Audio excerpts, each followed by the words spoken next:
মোটামুটি একটা আভাস আমরা দিয়েছি যে এই ধরনের অঙ্কগুলো কীভাবে করতে হয়। দেখো, যে কোনো অঙ্ক করার সময় আমরা এটা বুঝে নেব যে অঙ্কটা কোন সূত্র থেকে দিচ্ছে, কোন সূত্রের সাহায্যে অঙ্কটা করতে হবে সেটা আমরা কী করে বুঝবো। সেটা বুঝতে গেলে আমাদের কিন্তু যে অঙ্কের যে সমস্ত ডাটাগুলো বলেছে, অঙ্কের মধ্যে যে সমস্ত ডাটাগুলো বলে দেবে সেই ডাটাগুলো আগে আমাদের জবাজব করে লিখে নিতে হবে। দেখো, প্রথমে বলে দিয়েছে একটা উষ্ণতা, একটা উষ্ণতা বলে দিয়েছে। তাহলে টি ইকুয়াল টু বলেছে 33.3 প্লাস 273, এটাকে আমরা কেলভিনে নিয়ে যাব। ঠিক আছে, এইটাকে আমরা কেলভিনে নিয়ে যাব। কেলভিনে নিয়ে গেলে পাচ্ছি 306.3 কেলভিন, 306.3 কেলভিন। এটা আমরা উষ্ণতা পেয়েছি। এর 5% W/V গ্লুকোজ দ্রবণ, এর অভিস্রবণ চাপ কত? আমরা বুঝতেই পারছি যে পাই ইকুয়াল টু জিজ্ঞাসা চিহ্ন, পাই জানতে চেয়েছে, কিন্তু বলে দিয়েছে 5% W/V গ্লুকোজ দ্রবণ। আমরা কিন্তু এখানেই একে ভেঙে নেব যে 5% W/V গ্লুকোজ দ্রবণ এর মানেটা কি, এর মানেটা একটু বুঝে নেব। W/V আছে মানে ওজন বাই আয়তন আছে। তাহলে আমরা লিখব যে 100 ml দ্রবণে গ্লুকোজ আছে, 100 ml দ্রবণে গ্লুকোজ আছে 5 গ্রাম।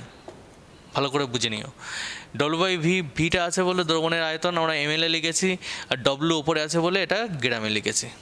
গ্লুকোজ আছে 5 গ্রাম।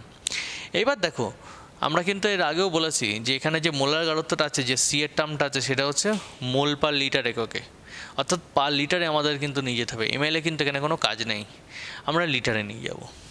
তাহলে 100 ml আমাদের কি কোনো কাজ আছে? না, 1000 ml আমাদের কাজ আছে। তাহলে এখানে আমরা 100 ml-টাকে একটু 1000 ml-এ ট্রান্সফার করছি। তাহলে 100 ml দ্রবণে গ্লুকোজ আছে এত, 1 ml দ্রবণে গ্লুকোজ কতটা আছে? 5/100। আর 1000 ml-এ কতটা আছে? 5 গুণ 1000/100। তাহলে 100 কেটে গেল, 10 পড়ে থাকলো, তাহলে 5 10-কে 50 গ্রাম। তাহলে 1000 ml দ্রবণে গ্লুকোজ আছে 50 গ্রাম। এটাই আমরা এই যে 1000 ml মানে তো 1 লিটার, 1 লিটার সমান 1000 ml, অর্থাৎ দ্রবণের আয়তন আমাদের কিন্তু 1 লিটার বেরিয়ে গিয়েছে। আমরা জানি যে সিটা মোল পার লিটার এককে হয়, তাহলে পার লিটারটা আমাদের বেরিয়ে গেছে।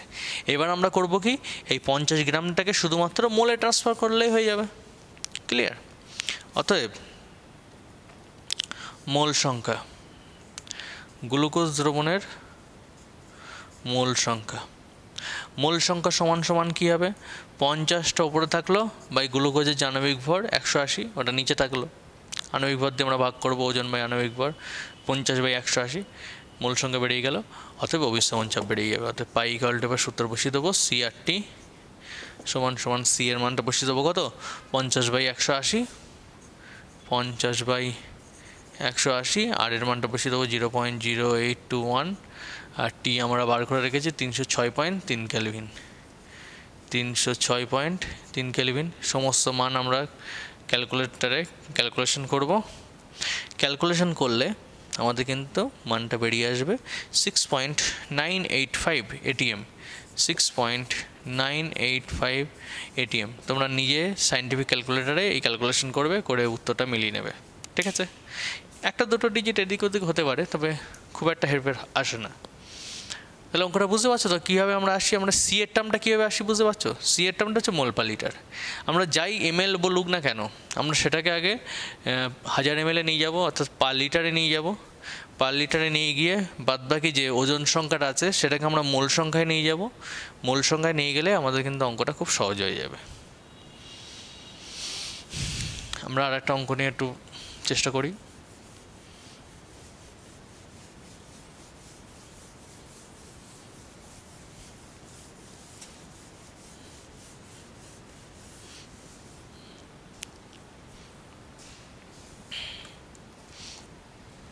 দেখো, এবার আমরা 5-এর দাগের অঙ্কটা করছি, যে 27 ডিগ্রি সেন্টিগ্রেড তাপমাত্রায়, আমি অঙ্কটা পড়ছি, দেখো মিলিয়ে নিও। 27 ডিগ্রি সেন্টিগ্রেড তাপমাত্রায় 2.5 গ্রাম প্রোটিনের 600 ml জলীয় দ্রবণের অভিস্রবণ চাপ বলে দিয়েছে 25 mmHg। প্রোটিনটির আপেক্ষিক আণবিক ভর নির্ণয় করো। কীভাবে করব দেখো, এই অঙ্কটার ক্ষেত্রেও কি কি বলে দিয়েছে আমরা একটু লিখে নিই। তাহলে 27 ডিগ্রি সেন্টিগ্রেডের উষ্ণতা বলে দিয়েছে, মানে টি বলে দিয়েছে, এটা হচ্ছে 5-এর দাগ, টি বলে দিয়েছে, টি বলেছে 27। তাহলে আমরা সঙ্গে সঙ্গে কেলভিনে নিয়ে যাবো, 27 যোগ 273 সমান 300 কেলভিন, টি বলে দিয়েছে। তারপর বলেছে 2.5 গ্রাম প্রোটিনের 600 ml জলীয় দ্রবণের অভিস্রবণ চাপ 25 mmHg। তাহলে প্রোটিনের যে ওজন সেটা বলে দিয়েছে 2.5 গ্রাম। তাহলে W2 বলেছে 2.5 গ্রাম, এটা বলে দিয়েছে W2। আয়তনটা বলে দিয়েছে 600 ml, ভিটা বলেছে 600 ml, আর অভিস্রবণ চাপ বলেছে 25 mmHg। অভিস্রবণ চাপ পাই বলে দিয়েছে, পাই ইকুয়াল টু 25 mmHg, এটা বলে দিয়েছে। আমাদের বার করতে হবে কি, প্রোটিনের আপেক্ষিক আণবিক ভর মানে M2, প্রোটিনের আণবিক ভর M2। এখানে আমরা M2টাকে M ধরেই কাজ করব, M2 ইকুয়াল টু জিজ্ঞাসা চিহ্ন। ক্লিয়ার? ভালোই বোঝো। টি বলে দিয়েছে, W2 বলে দিয়েছে, অর্থাৎ দ্রাবের যে ওজন সেটা বলে দিয়েছে, আয়তন বলে দিয়েছে দ্রবণের অভিস্রবণ চাপও বলে দিয়েছে। বার করতে হবে আমাদের M2। কি করে বার করব দেখো, আমরা এতক্ষণ যে অঙ্কগুলো করছিলাম সেই অঙ্কের ক্ষেত্রে অভিস্রবণ চাপ যেটা পাই সেটাকে কিন্তু আমরা ATM এককে নিয়ে করেছি, কিন্তু এখানে ওই যে পাইয়ের যে এককটা আছে দেখো mmHg আছে, মিলিমিটার এইচজি। তো মিলিমিটার এইচজিতে আমরা অঙ্ক করব না, আমরা ATM অঙ্ক করব। তাহলে মিলিমিটার এইচজি বলে দিলে আমরা সেটা থেকে আগে প্রথমে ATM-এ ট্রান্সফার করব। ATM-এ ট্রান্সফার করতে গেলে খুব সিম্পল, সেটা হচ্ছে 25কে আমরা 760 দিয়ে ভাগ করে নিয়ে আমরা ওটাকে ATM-এ নিয়ে যাব, এটা আমরা আগে নিয়ে যাব। পাই ইকুয়াল তাহলে কত আসলো, 25/760, এত ATM চলে এলো। এইবার দেখো, আমরা বলেছিলাম যে দ্রবণের যে আয়তন সেটা ml-এ আমরা রাখবো না, সেটাকে আমরা লিটারে নিয়ে যাব। কত লিটারে নিয়ে যাব? 1 লিটারে, অর্থাৎ 600 ml-টাকে কত নিয়ে যাব? 1000 ml-এ নিয়ে যাব। তাহলে 600 ml দ্রবণে W2 আছে 2.5 গ্রাম, ঠিক আছে? সেখান থেকে আমরা M2-র মান বার করবো। তাহলে দেখো, এই অঙ্কটা একটু আলাদাভাবে করছি আমরা, সব অঙ্ক একই রকমভাবে করবো না, এক একটা অঙ্ক এক রকমভাবে করবো, কারণ করলে আমাদের সুবিধা হবে। যে অঙ্কটা যেভাবে করলে সুবিধা হবে আমরা সেইভাবে করবো। পাই ইকুয়াল টু আমরা জানি কি CRT। এইবার সিটা আমরা জানি কি, মোলার গাঢ়ত্ব মানে মোল ভার লিটার, এই যে N/V into RT। N equal to কি, W/M, ওজন বাই আণবিক ভর বাই V ইন্টু RT। তাহলে এটা হলো WRT/MV, এটা সমান পাই। তাহলে এখান থেকে আমরা M বার করবো, আমরা এমটাকে আলাদা করে নিচ্ছি, বা M ইকুয়াল টু কী হবে, WRT/V, WRT/V সমস্ত মান এবার বসিয়ে দেবো। ডব্লুর মান কত, 2.5, আর এর মান কত, 0.0821, টি এর মান কত, 300 কেলভিন, টি এর মান 300 কেলভিন। পায়ের মান কত, পায়ের মান হচ্ছে 25/760, 25, সরি কেলভিন লেখার প্রয়োজন নেই, বাই 760, ওপরে চলে গেল 760। ভিটা কিন্তু 600 ml, এখানে অনেকে ভুল করে এখানে 600 বসিয়ে দেয়, কিন্তু না, 600 ml বসালে হবে না, এখানে ভিটা কিন্তু লিটারে, অর্থাৎ পার লিটারে, অর্থাৎ 600/1000 বসাবো, তাই লিটার হয়ে গেল। 600/1000 মানে লিটারে হয়ে গেল। তো 600 বাই নিচে 1000 না লিখে আমরা উপরে 1000 দিয়ে গুণ করে দিচ্ছি। তাহলে এইটা আমরা ক্যালকুলেশন করব। এইটা ক্যালকুলেশন করলে এখান থেকে কিন্তু এমটা বেরিয়ে যাবে, এখান থেকে এম বেরিয়ে যাবে 3116। এইটা হচ্ছে প্রোটিনের আপেক্ষিক আণবিক ভর।